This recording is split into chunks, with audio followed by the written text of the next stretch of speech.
Hi, this is Ben, and I'm getting out my brand new soil cultivator. Okay, so let's see what's in the box. We've got our instructions for our setup. It looks like a little catalog, sections of the handle. Got the hardware here with the tool, the cultivator, and then we need to attach the weeding component as well. All right, let's get this put together.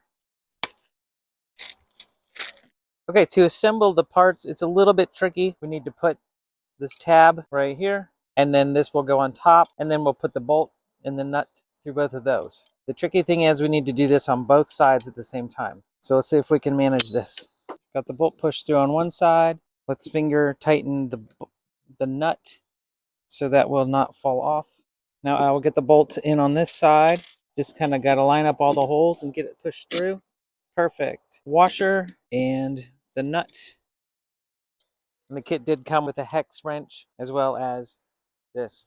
So I got these all tightened up, and the way this works is that this is flexible, so it gives a little bit of wiggle when you're going back and forth. And this whole piece here is a real solid. This is heavy. This is nice solid steel construction, so it feels like it's going to be, you can put a lot of weight on it. You can give it a lot of push and pull, and it's going to get the job done. These blades, they are thick and they're heavy duty. So looking forward to trying this out.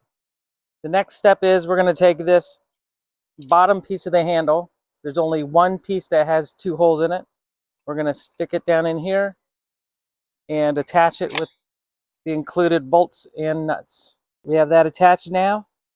The last step is to construct the handle. There's one piece that is the top and it has the grip. And there are two pieces that you can use optionally in the middle to extend it. So the way this gets longer or shorter, it's not a telescopic kind of handle, but you can use one piece in the middle or you can use two pieces in the middle. I'm just going to use one piece. I think that will be the right height for me. And the way this works is just screws together. And I'm guessing these plastic pieces just offer a little bit of stability around that connection point. And then I will add the top part of the handle. And then I think that will allow me to have the best leverage for my height. There's the cultivator in its full length. Thanks a lot for watching. I hope this was helpful.